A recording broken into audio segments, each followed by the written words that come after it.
Hey guys, this is Chris Bate with Cheat the Game coming back at you. Today we're going to be taking a look at Wolfenstein Youngblood. If you have this game, you know that the recent updates that now they have added a patch in there that just totally kills anti-debugging that you would do with Cheat Engine. So I've been working for a little while on ways around that, and I found a good couple of sources. And what we're going to do today is we're going to use Cheat Engine in conjunction with x64dbg, and I'm going to leave the download links in the description for you for x64dbg, and also you'll want the plugin Skylahide, and I'll have the download for that link as well in the description, or you can Google it up and go to the releases and it's right here. And just put it in your plugins folder in the x64dbg. That's what we're going to be doing. We're going to be using Cheat Engine to look up the addresses we want to find opcodes for. Now, you can still just use pointers. The pointer scanner works just fine. It's a little hard finding pointers, but you can still do that, and the pointers will work just fine. Then you can make you a Lua script in regards to doing that, and they'll still work just fine. But and I'll leave a link up here in the upper right hand corner for a vid I did on using multi-level pointers with Lua, and you can go take a look at that. But this time we're going to find the opcodes themselves, and you'll see in just a moment that when we bring up Youngblood and try to attach any debugger to it, we tried all three and tried other methods and any kind of undetected cheat engine, it doesn't matter. This game is going to slam it right down. So we have to look for other ways to go about it, and we're going to use x64dbg to help us out. I want to state this right off the bat, is that I am not very experienced with x64dbg, nor am I experienced with Ollie. I do know that Ollie only uses 32-bit. I do not know if they've come out with a 64-bit version of Ollie yet or not, but x64dbg does just fine. Like I say, I am a noob at it, so I'm just doing it in a noob style. So I'm sure there are better ways and things like that. And if you wish to leave information down in the comments and better methods, please feel free to do so. Just don't sit there and point out the fact that I did it the hard way and everything, because I probably did. So like I say, I don't know that much about it. I haven't really played around with it that much, so keep that in mind as I'm showing you. But this method does work, and it works pretty good. So I'm going to go ahead and bring everything up, and what I'm going to do is show you first what it's doing, and then I'm going to show you how we get around it. Okay guys, I have the game brought up, and I went ahead and found this, and I'm going to show you how to find this in just a moment. But this is the cloak timer address. Starts at float 1 and we freeze it, and then when we go to the game, as long as we stay crouched and hit the cloak, the timer doesn't count down over there on the right hand side where you see the C. That is the cloak timer. So that's really easy to find. It goes from a float 1 down to a 0, and then once the timer reaches 0, it'll count back up back to 1, and 1 it becomes available again for you to go to cloak mode. So basically what we do is, now you can go find pointers for this, like I say, and just do a pointer scan like we normally do, but we want to find where the opcodes are. And you know, normally we're on VHDebugger. Normally we click on it and find out what accesses this address, but watch what happens when we do that.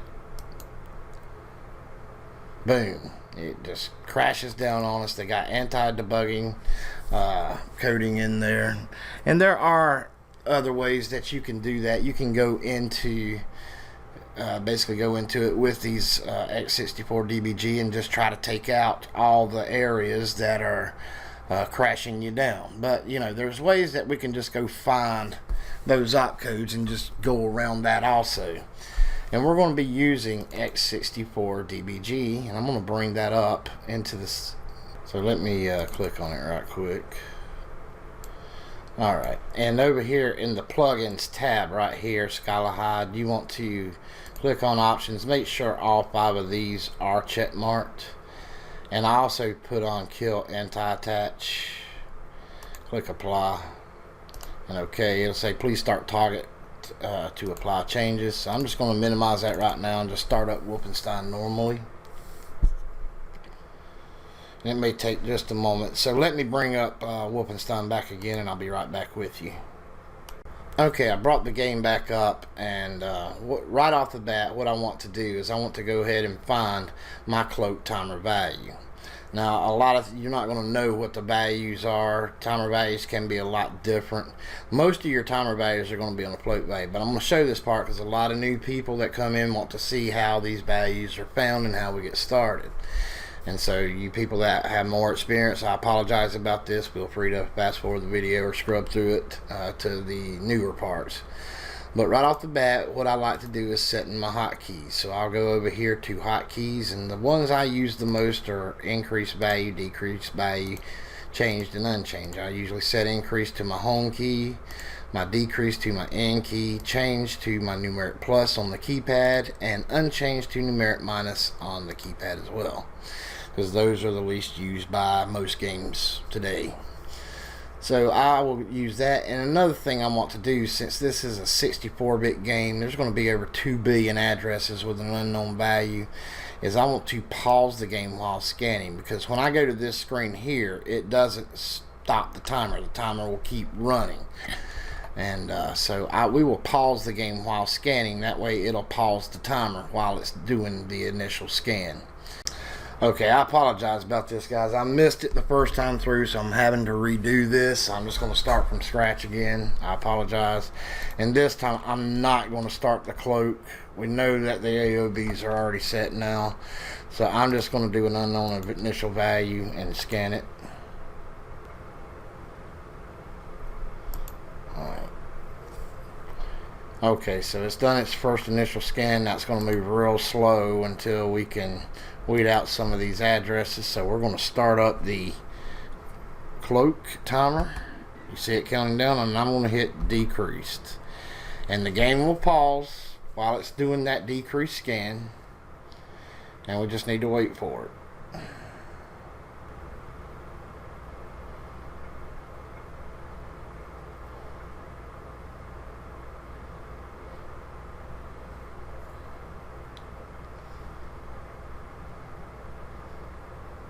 Okay, now it's doing its scan. It's still paused. So I'm kind of editing out, so I'm sorry if it's kind of jumping on you, but I'm editing out all this waiting I'm having to do, so I don't see it necessary for you to have to suffer through the waiting period too.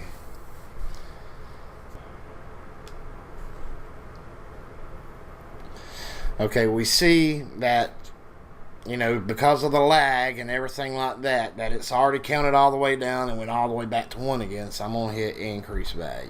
It's already back at 1. And what I want to do is just go ahead and mash unchanged value. And weed those down a bit. And let's hit cloak again and let it count down. And it shouldn't be that hard this time. It's only got, what, like 35,000 addresses, and we're still weeding them down. There's changing values you can get rid of with unchanged value, and that's what I'm hitting now, is unchanged. Because we know we have not used the cloak yet, so let's hit it again. Timer's counting down. We just keep hitting decrease value till it gets all the way down. Decreased, decreased. Now it'll start counting back up, but you don't want to. But if you take a look, you don't really want to hit increase value again until you know you're past the point of your last decrease. So about halfway, and we'll go increased. And you can see these values here. We only have one that's really continuing to move, and I believe that one would be it. Let's test it out. Let's go back to the game. The rest of them, I believe, are just display values, but if we mash crouch now and cloak, you see that our timer is now frozen. So that's good. So we found our address. I would recommend going ahead and finding a pointer and just right-clicking it.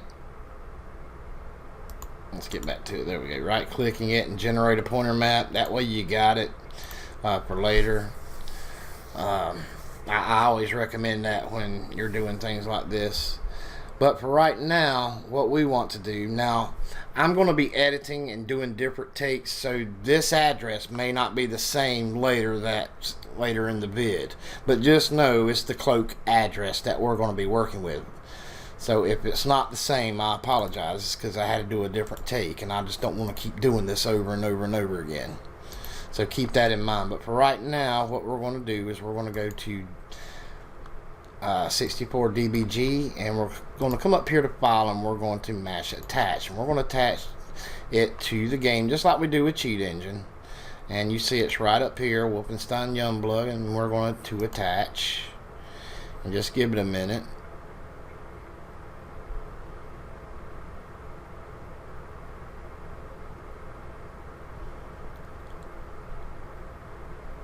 Mash run.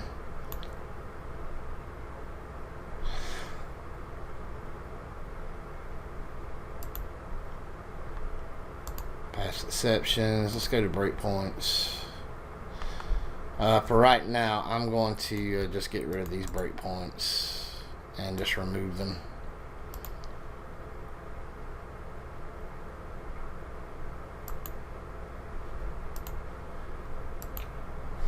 Alright, so right off the bat, what I want to do is I want to go back to Cheat Engine, and we're going to double click on it, and we're going to copy this address. We know the timer is still trying to count down, but we have frozen it, so that's okay for right now. And what I want to do is come over here to the memory dump area, and I'm going to right click on it, and what I have it on right now is I want to put it on float 32-bit, because that's what we're dealing with.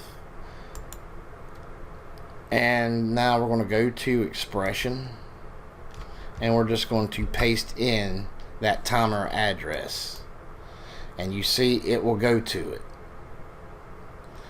Now what I want to do is I'm going to go ahead and release the timer, let it count on down, and I'm going to go to breakpoint hardware access D word and click on it, and it's going to break everywhere it's accessing that timer value. Take a look right here.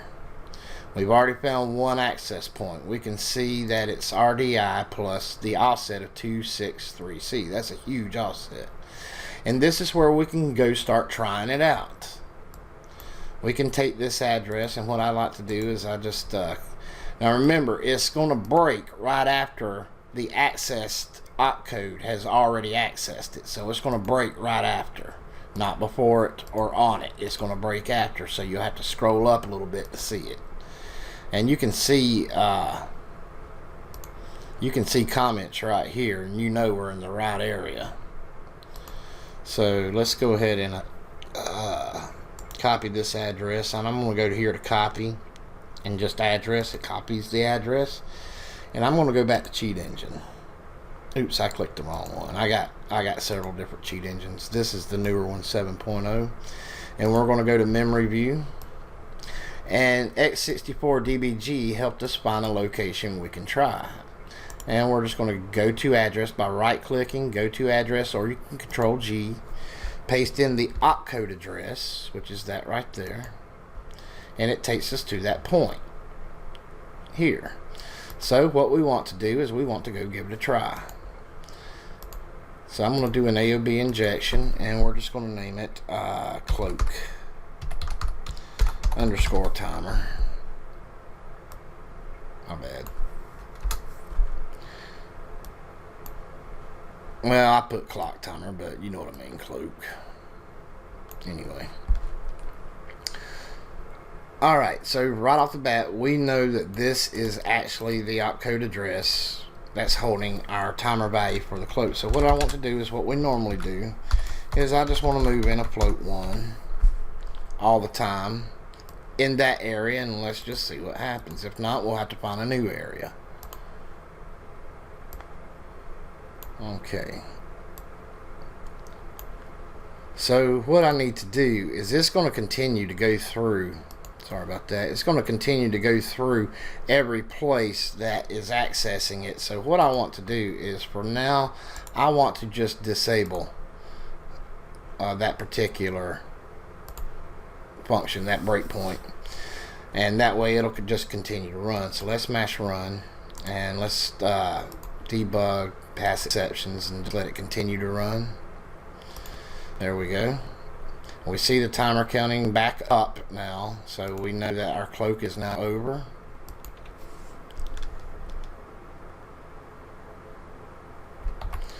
So while we do that, let's go ahead and turn our code on. Now we see that it comes back up as being accessed in a different place because it didn't automatically go to 1. But what I want to do now is I want to go down here and I want to turn the cloak timer back on. And if you take a look, we are not going down at all. We can take a look here. We see the timer trying to go down, so we don't have it exactly where it's writing at. It's still trying to subtract, but as long as this is on, we have infinite cloak timer. So we were able to find out, or find a location, and I cannot spell cloak for some reason. Anyway, I'll just say infinite stealth timer. How's that?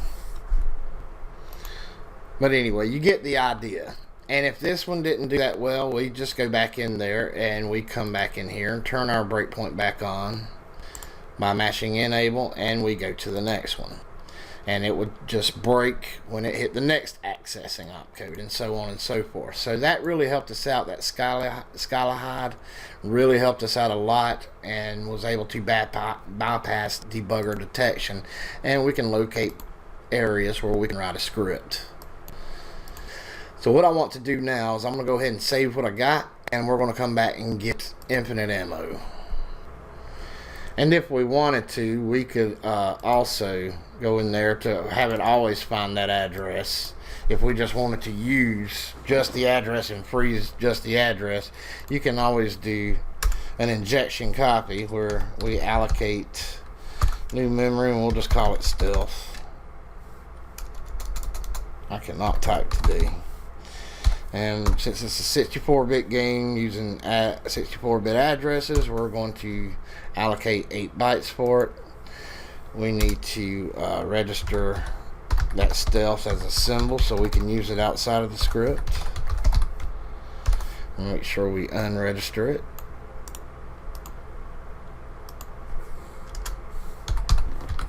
If you don't understand what injection copies are, I'm happy to put a link up in the upper right hand corner. I go over everything I'm doing step by step.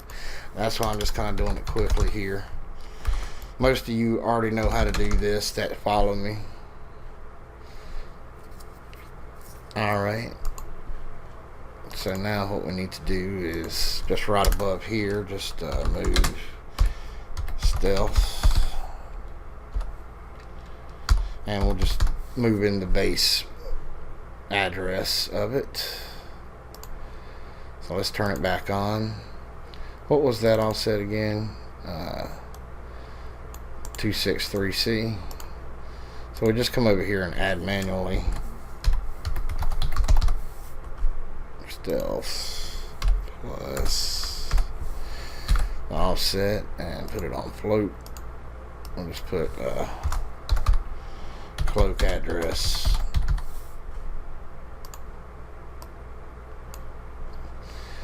And for it to hit, it's got to be accessed again. So to do that, you got to go start the cloak back up. We got to give it a minute. Oh, come on.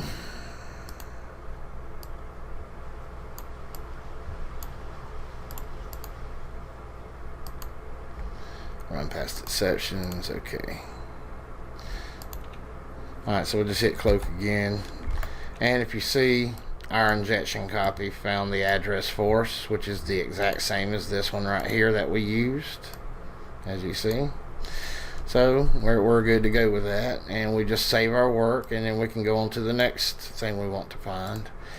Now, like I said, I believe these values are encrypted, but you can find them with display values if the display values are the same. So I'm going to go back to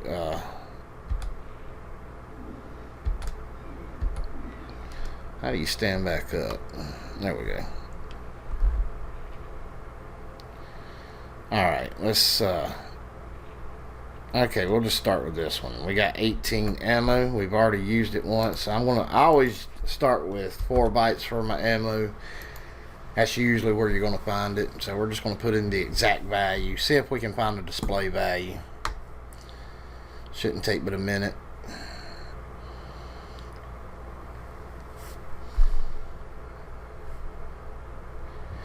Okay, so we see we only got 159,000, which will be easy to weed through.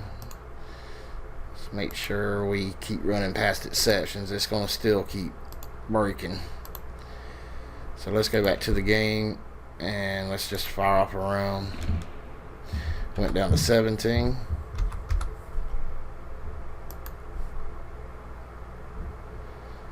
So next scan 17, and let's do it one more time. Went down to 13, so we put in 13. So we really want the true internal value, but I believe that it is encrypted, so we want the true display value. And the best way to find it is like this, is to go ahead and freeze all of them like that. Go back and fire off a round. And it's still going down, as you can see, but you can, when you go back to it, you'll see one that stays or keeps going back to the original display value. That's because we have not hit the internal value, but that is the normal display. That's what you see. This is the one we see on our screen because it's the only one that keeps changing. It's constantly being accessed. So that is the one we want to trace from. So we can get rid of these others. It'll be the only one that keeps changing. So let's go ahead and do that. Get rid of these. And get rid of these others. And we're going to go back to x64dbg, and guess what? We're going to do the exact same thing we just did. And we're going to see if we can trace it a little bit. So go back to CPU. We're going to come down here. Now I want to change this now. I want to change it to integer. And I'm just going to use the signed, let's see, 8-bit byte right here. And we're going to go to expression. We're going to paste in that display value of the ammo address. And you see here the 13. It's now paused, so I want to run it. Past exceptions. And what we're going to do now is we're going to do the exact same thing. Go to breakpoint, hardware, and access on a D word. Just like that. And you see right off the bat, it takes us to a location. And this is where I started finding it. So you know that display value is actually going through this one up here. Because that is what is accessing the display value just constantly. And if I keep going, you're just going to keep getting this over and over, and some returns. So I thought this was best just to see if I can maybe trace it from here. So I'm going to turn off that breakpoint for the time being, just by clicking disable, so we can run the game again and it not stop 14,000 times on us. And I'm going to bring up this address just like we did last time by going to copy, and we just want to copy the opcode addresses, which ends in 6B10, and go back to cheat engine. Alright, and let's go to that location in memory. Now I'm just going to go to it, but you know, I had to test out a few things and everything, but we're going to go to that opcode address. And what I like to do is I like going into calls. I can't put breakpoints on anything and step through code, so we got to find it normally. So you take a look at offsets that are around this particular display value, and we just start going into calls and see what we can find. And that's what I did. And I went to here, I believe. And I believe it was right here that I tested a script out on, RCX plus 30. And I believe I might have tried one here too, but I believe it was this one I tried out. I'm going to do that here. And we're just going to call it ammo 1 for my first attempt. Do an AOB injection, let it find a unique array of bytes. I'm sorry about the lag on the system. And it finds one, and right off the bat what I want to do is I'm just going to take this and I'm going to move into that address, and I'm just going to move in like 63 or whatever. It may not display that, but we just seeing if we can get infinite ammo. So I start testing out different opcodes, and when I tested out that one, I think that one didn't work, so let's try another one. And it may have been this one that I tried out. So I went down to this one and said, well, maybe that might be an internal. So I put ammo 2 for my second attempt. Let it find a unique array of bytes. We copy that. Just right up here, new mem or wherever above it, we can just put in that and see what happens. If it crashes the game, then we can just continue where we left off. We can go back and get the address, no problem. And it's a lot of trial and error. And if you take a look at the graphics now.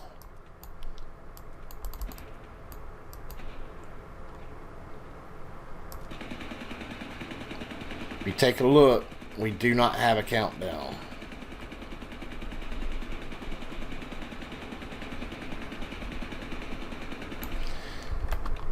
What happens if we turn it back off? We run out of ammo. So we know that as long as that code's on, we can have infinite ammo on our weapons.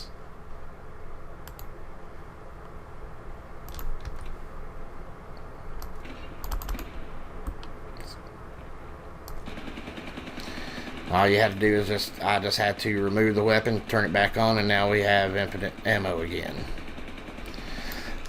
So sometimes you just got to go, different routes and just explore and play around with, and eventually you can find stuff. When you take consideration past lessons of tracing and things, you kind of want to go in there and just play around with different stuff. And you can see right here, here's where it looks like it's writing.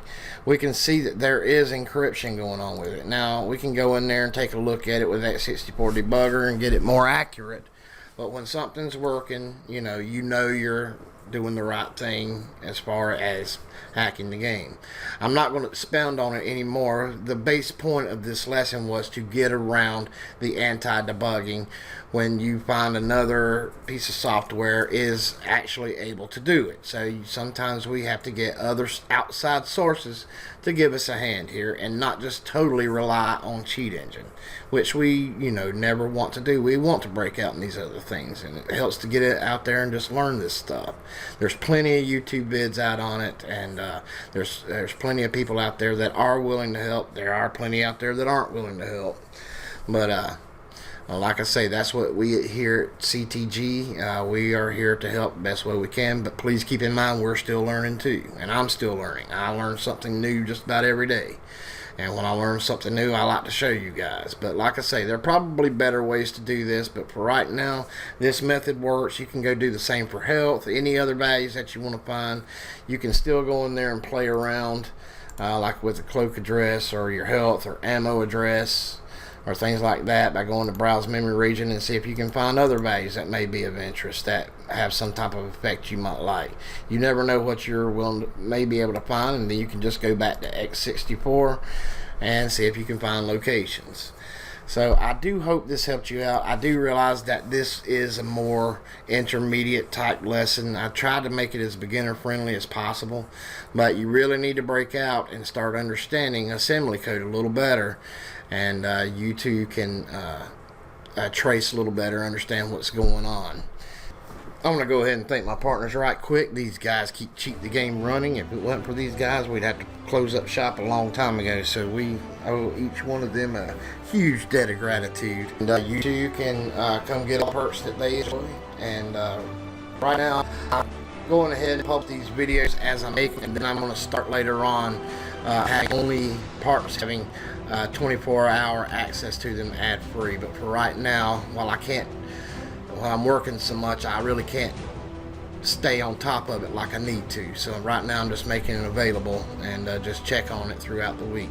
So I apologize to my partners, but eventually, probably next month, that will come where all videos that come out, you will get early access to it, completely ad-free, for 24 hours, and then it will be made available to the general public. I appreciate everybody's patience with me. Alright guys, I'm out of here. I apologize about the vids coming out so randomly like this and so far and few in between. I work very long hours and I'm very sorry, so I just have to do it when I get time to do it, and please forgive me for that. But hopefully, you know, I can get more coming out to you more frequently. So just keep in touch and keep your eye out, and we'll get this going good again pretty soon. Thank you all so much. You all take care. Keep on hacking. Most importantly, please enjoy yourself. That's really what it's all about. You cheat the game, fellas, because believe me, it doesn't mind cheating. You all take care now.